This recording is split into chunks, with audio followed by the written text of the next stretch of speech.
हर रोज़ एक नई कहानी देखने के लिए हमारे चैनल को सब्सक्राइब करें और बेल आइकन दबाना ना भूलें। रामू और घनश्याम दोनों पड़ोसी थे।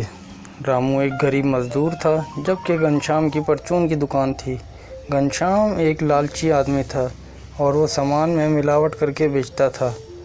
एक दिन रामू की बीवी ने घनश्याम से कहा, आपने जो दाल दी थी ये तो गली ही नहीं, रघु के पेट में भी दर्द हो गया है। जिसके जवाब में घनश्याम ने कहा, अरे मैंने तो तुझे सही दाल दी थी, तूने सही बनाई नहीं होगी और अब तेरे बेटे के पेट में दर्द हो गया है तो तू मुझे इल्ज़ाम दे रही है।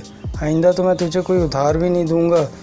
रामू की बीवी कहती है, ठीक है घनश्याम भैया, कोई बात नहीं, मैं किसी और से ले लूँगी, कम से कम मिलावट तो नहीं होगी। रामू की बीवी घर आ जाती है। घनश्याम से तो वो लड़ाई कर आ जाती है और इतने पैसे भी नहीं होते कि किसी दुकानदार से राशन खरीद सके। इतने में फिर वहाँ पर रामू आ जाता है और वो कहती है, क्या हुआ जी, तुम्हारा मुँह उतरा हुआ है। रामू कहता है, क्या करूँ यार, पूरा दिन गांव में घूमता रहा हूँ, कोई भी काम नहीं मिला। वो कहती है, कोई बात नहीं, कल मिल जाना, दोबारा कोशिश करना, ये लो मैंने चटनी बनाई है, खा लो। आजा बेटे, खाना खा ले। नहीं माँ, मुझे चटनी अच्छी नहीं लगती। वो कहती है, ठीक है, कल तुझे कुछ अच्छा खिला दूँगी, अभी तो ये खा ले। अगले दिन रामू फिर काम पर जाता है और कहता है, लगता है आज फिर कोई काम नहीं है। यही सोचते सोचते बेचारा जाके पेड़ के नीचे बैठ जाता है। वहाँ एक शख्स आता है और कहता है, ओ भाई, मुझे एक मज़दूर की ज़रूरत है, 100 रुपये दूँगा, काम करोगे क्या। वो कहता है, हाँ हाँ ज़रूर, काम क्या है। वो कहता है, ये दुकान मैंने एक कबाड़िए से ख़रीदी थी, मैंने बड़ा सामान तो हटवा लिया, ये छोटा मोटा सामान है, ये हटाना है। इस कबाड़ को तुम बेचो या रखो, वो तुम्हारी मर्ज़ी, बाकी तुम 100 रुपये दूँगा। वो कहता है, ठीक है, मैं ये कर दूँगा। फिर रामू आहिस्ता आहिस्ता वो सारा सामान अपने ठेले पे रखता है। तभी उसकी नज़र एक चक्की पर पड़ती है। वो उसके पास जाता है और कहता है, भाई सारा सामान उठा लिया, बस ये एक चक्की रह गई है, क्या करना है इसका। वो कहता है, इसे भी ले जा भाई, मैं इसे कहाँ रखता फिरूँगा, पता नहीं किसकी है। एक काम कर भाई, इसे भी तू ले जा और ये ले तेरे 100 रुपये। रामू सारा कबाड़ बेच देता है और आटे की चक्की घर ले आता है, क्योंकि वो बहुत पुरानी होती है और कोई इसे ख़रीदता नहीं। रामू की बीवी उससे कहती है, अरे ये आटे की चक्की कहाँ से उठा लाए। वो कहता है, एक बंदा अपना पुराना सामान निकलवा रहा था, उसके पास ये आटे की चक्की भी थी, सारा कबाड़े तो मैंने बेच दिया, पर इस आटे की चक्की को कोई ख़रीद ही नहीं रहा। देख लेना, कोई गेहूँ वेहूँ पिस जाए तो इस्तेमाल में ले लेना। फिर रामू उस आटे की चक्की को एक साइड में रख देता है और खाना खाने बैठ जाते हैं। आज दाल चावल बनते हैं। रघु भी खुश हो जाता है और कहता है, माँ आज तो मज़ा आ गया। वो दोनों इसको देखकर खुश हो जाते हैं। फिर वो दिन तो किसी तरह गुजर जाता है, मगर फिर वही परेशानी। रामू काम पर जाता और खाली हाथ लौट आता। एक दिन आटा ख़त्म हो जाता है और रामू कहता है, क्या हुआ जी। वो कहती है, आटा ख़त्म हो गया है, अभी रघु रोटी मांगेगा तो क्या दूंगी उसे। रामू कहता है, क्या करूं यार, काम पर जाता हूं, कोई काम ही नहीं मिलता। इधर वो कहता है, अरे उस दिन बारिश में वो थोड़ी सी गेहूं गीली हो गई थी, वो कहाँ रखी है तूने। वो कहती है, वो मुट्ठी भर गेहूं मैंने सुखा के डब्बे में रख दी थी। वो कहता है, तो उसे ले आ। वो फिर जाके उसे ले आती है। रामू कहता है, एक बारिश में से थोड़े से गेहूं पिस जाए और थोड़ा आटा मिल जाए तो अच्छा हो जाएगा। रामू उसमें थोड़ी गेहूं डालता है और उसमें से फिर अचानक धुआं निकलने लगता है और फिर उसमें से एक परी निकल आती है। रामू और उसकी बीवी उसको देख के डर जाते हैं।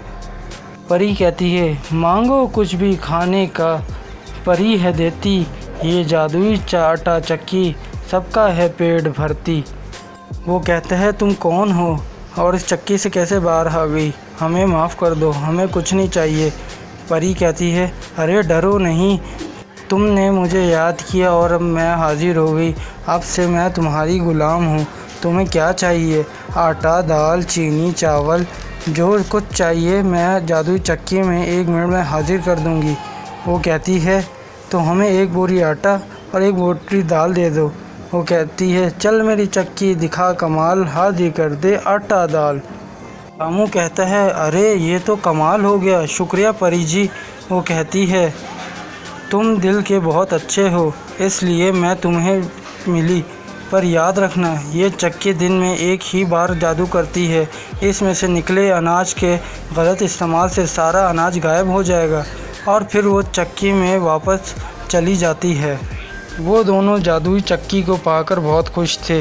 वो रोज़ थोड़ा सा गेहूँ डालते और परी से बहुत सारा अनाज लेते रहते। देखते ही देखते रामू के घर में अनाज भर गया। एक दिन रामू की बीवी कहती है, अरे हम ये अनाज अगर शहर में बेच दें तो? वो कहता है, मैं भी यही सोच रहा था, चलो मैं इसे शहर बेचाता हूँ। रामू को अनाज ले जाते हुए घनश्याम देख लेता है। वो उसे आवाज़ देता है और पूछता है, अरे ये बोरियों में क्या ले के जा रहे हो? रामू अच्छे दिल वाला था और वो घनश्याम को सब बता देता है। घनश्याम चालाक था और वो सब सोच लेता है। उस एक रात घनश्याम रामू के घर से जाकर वो चक्की चुरा लेता है और अपने घर ले आता है। फिर उसमें थोड़ा सा गेहूँ डालता है और फिर वहाँ से परी निकल आती है। परी फिर वो अपनी वही कहावत दोहराती है, मांगो कुछ भी खाने का परी है देती, ये जादुई चक्की सबका है पेट भरती।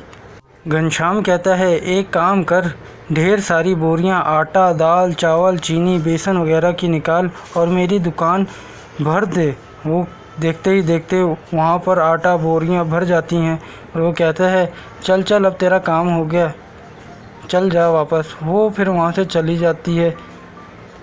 घनश्याम जानता नहीं था कि चक्की सिर्फ़ एक बार ही काम करती है। वो दोबारा उसमें गेहूँ डालता है पर उसमें से परी बाहर नहीं आती। वो परेशान हो जाता है, वो उसको ज़ोर ज़ोर से घुमाता है। वो फिर गुस्से में आ जाता है और कहता है, अरे इसमें से परी बाहर क्यों नहीं आ रही? लगता है ये चक्की ख़राब हो गई है, इसे ज़मीन पर ज़ोर से मारता हूँ, अगर परी को चोट लगेगी तो खुद ही बाहर आ जाएगी। फिर वो चक्की को ज़मीन पर फेंकता है जिससे चक्की के 2 टुकड़े हो जाते हैं। गुस्से में चक्की के टुकड़े रामू के पास लेकर जाता है और कहता है, रामू तुझे मुझे बेवकूफ़ समझा हुआ है, ये कोई जादुई चक्की नहीं है, परी तो मुझसे डर के भाग गई और ये देख चक्की के भी 2 टुकड़े कर दिए मैंने। रामू कहता है, अच्छा तो चोरी तुमने की थी, ये जादुई चक्की थी जो एक दिन में सिर्फ़ एक बार ही जादू दिखाती थी, तुमने लालच में आकर चक्की को ही तोड़ दिया। तुम एक बार मुझे कहते, मैं खुद ही तुम्हें कुछ दिनों के लिए चक्की दे देता। तुमने अपना नुकसान किया और सब कुछ बर्बाद कर दिया। वो कहता है, अरे मेरा कुछ बर्बाद नहीं हुआ, क्या बात करते हो?